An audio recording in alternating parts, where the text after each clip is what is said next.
So last month, I bought Doom: The Dark Ages for my PlayStation 5. It's funny because most people I've seen playing this game are playing it on their PCs, despite everyone complaining that the specs are too high. We live in this weird world where there's this civil war amongst gamers. Sometimes it's between Sega and Nintendo if we're going old school. Sometimes it's between Sony and Microsoft, and sometimes it's even bigger than that. Basically, the world can be split up into two categories: PC gamers and console gamers. You're either one of us, or you're one of them. If you're not with me, then you're my enemy. Only a Sith deals in absolutes. Frankly, I never really understood this mentality. I mean, why can't you be both? I always felt like I was a man of two worlds, kind of like Mr. Spock, you know, from Star Trek. Do any of you know what that is? I mean, speaking of Star Trek, while I lean more towards Star Wars, there are certain aspects of Star Trek that I like more. Yeah, try explaining that one at either a Star Wars or a Star Trek convention. When I was a kid, I owned both a Sega Genesis and a Super NES, so I couldn't fit in with either of those groups. You would have thought I was a double agent, playing both sides and seeing which one would come out on top. And in terms of my personal life, I was raised Jewish and my wife was raised Christian, and we're raising our kids to be Hindu for some reason. The point being that I don't typically like to associate with one group over another. It's okay if you like multiple things. That's what makes life so interesting. I mean, if I considered myself a strictly console gamer, I'd be missing out on something great, like Steam. But likewise, as a PC gamer, I also recognize the simplicity, the plug-and-play nature, if you will, of a gaming console. There are reasons to do both. And today I'm going to try and demonstrate why I chose both. And I'm going to throw in a third thing as well. I feel there's a third aspect of gaming that kind of gets to sit on the sidelines while the PC nerds and the console purists duke it out in bloody warfare. Now let's get this out of the way. Even when I'm playing on my PC, which is a gaming laptop, I treat it like it's a console. I must use a controller. The only time I ever used a keyboard for gaming was back in the 90s, back when USB wasn't a thing, and most PC games just weren't compatible with the gamepad. Yeah, I said gamepad. When was the last time you heard anyone use that word in a sentence? Maybe something like, "Honey, I'm on my period. Can you run to the store and grab me some gamepads?" What? You don't use them for that? Well, you're just plain weird then. Anyway, when it comes to PC gaming, yes, I use a controller whenever I can. It's funny, when I see someone streaming a PC game, I can usually tell when they're using a mouse and keyboard, because while a mouse is more precise in things like aiming, it also makes for some really jerky movement. It actually makes me kind of nauseous now that I think about it. If you're gonna spew into this. The main reason I got into PC gaming was because, well, if you know what you're doing, a PC can just do everything.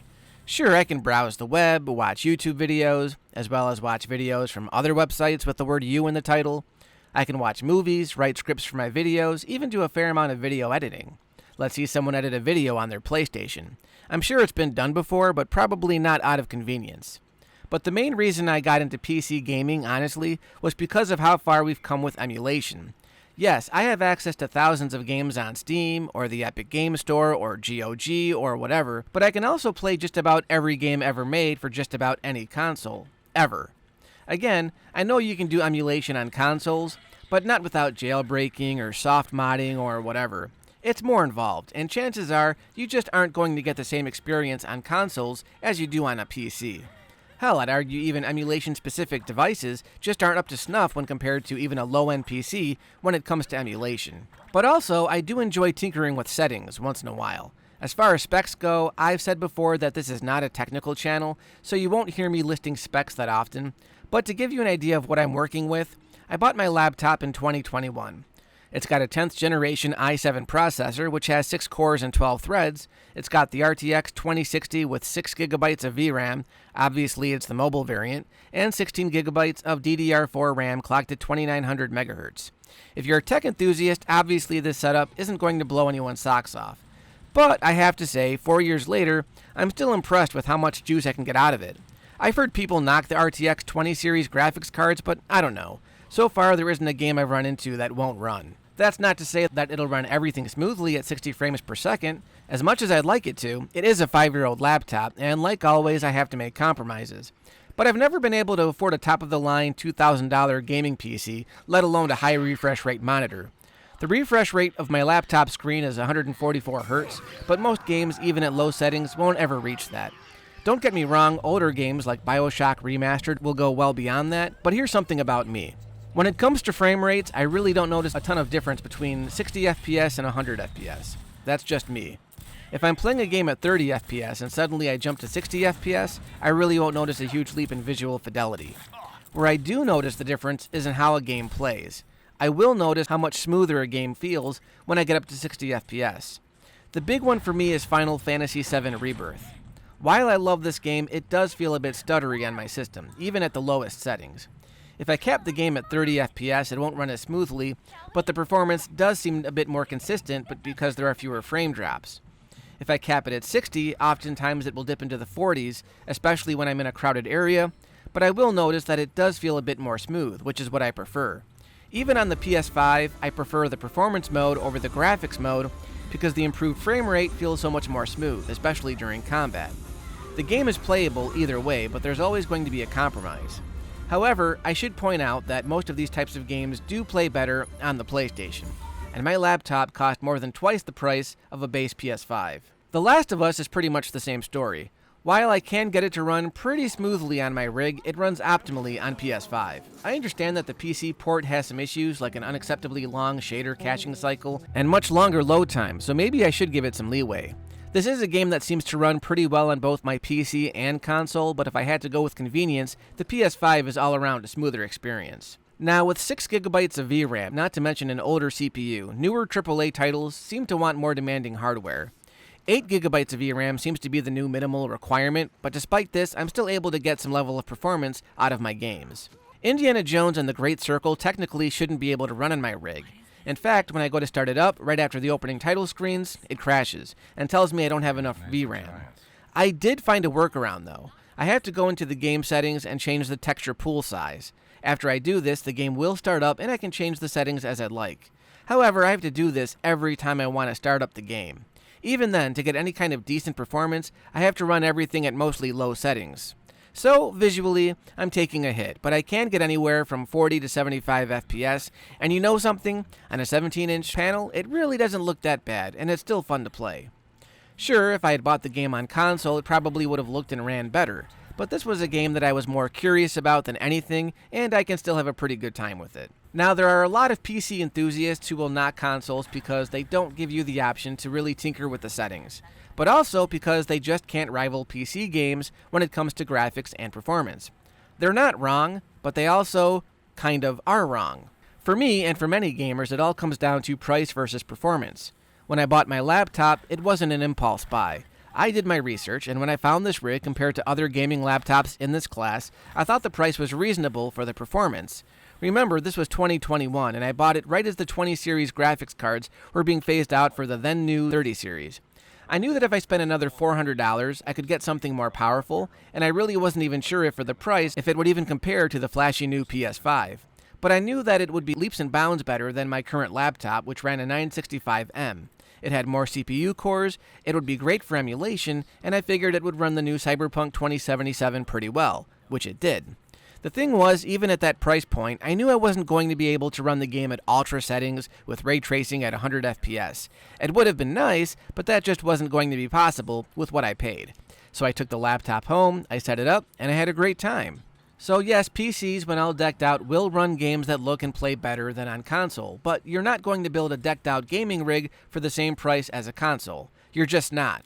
The PC you're talking about that will run Cyberpunk at ultra settings at 4K with ray tracing starts at around $2,500. You're paying extra for all of that performance. And I'm not saying the investment isn't worth it. If you're that serious about visual fidelity and you have the money to spend, my hats are off to you. I wish I had a PC like that, but most people just can't afford it, and so we go with consoles. When I'm playing something like Doom the Dark Ages or Astrobot or Final Fantasy VII Rebirth on a 50-inch 4K TV, it looks pretty damn good. Playing a game on my laptop feels great for the most part, but I'm also playing on a 1080p 17-inch display, so playing a game on lower settings isn't that noticeable.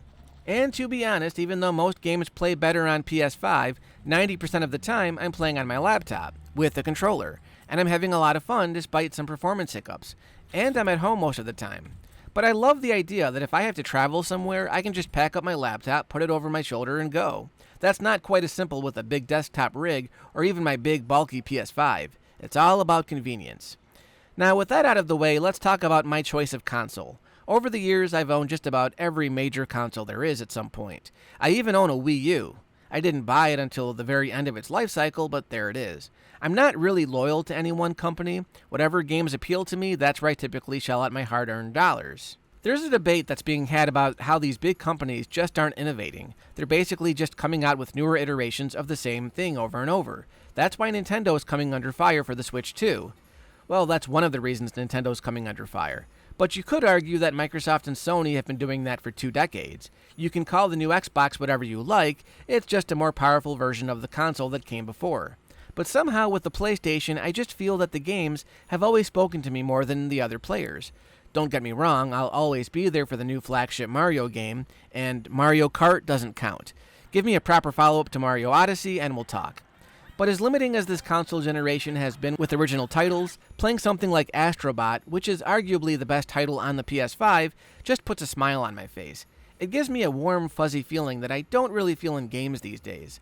Even while I was playing Doom: The Dark Ages, I just felt like I had played the game so many times before. Yeah, there are some fun new mechanics to be had, but at the end of the day, it really didn't feel that much different from Doom 2016. It kind of felt like it took a step back from Doom Eternal. I just finished playing the original Borderlands, which I know is an older game at this point, but it just felt like every other first-person shooter I've ever played, just with a different art style. That's the nature of the beast right now. Nintendo's taking a lot of heat because with the Switch 2, they're basically taking a well if you can't beat 'em, join 'em approach. This might be the first time where Nintendo hasn't completely revolutionized the industry, instead just putting out what they know worked before. But it had to happen at some point, I suppose. Now, the one aspect of gaming I haven't gotten into is handheld gaming, which is something I really didn't do that much until recently. I own the original Switch, but I rarely play it in handheld mode. There's something about playing Breath of the Wild on a smaller screen that just doesn't make sense to me. And while I did do a video on this a while back, I opted to get the Retroid Pocket 5 as my handheld of choice. It's the only device I own with an OLED screen, so that's a treat, but the idea of taking this thing with me wherever I go and being able to play some classic retro games at the doctor's office or in the car while I'm waiting to pick up my kids from the meth lab, from school, it's a real treat to be able to play something other than solitaire on my phone. So there you have it, my top 3 gaming rigs. The point of this video was simply to point out that you don't have to exclusively defend that one thing that you love. Sometimes it's okay to dabble in multiple things. If you like Star Trek, that's great, but life is just that much sweeter when you enjoy both Star Trek and Star Wars.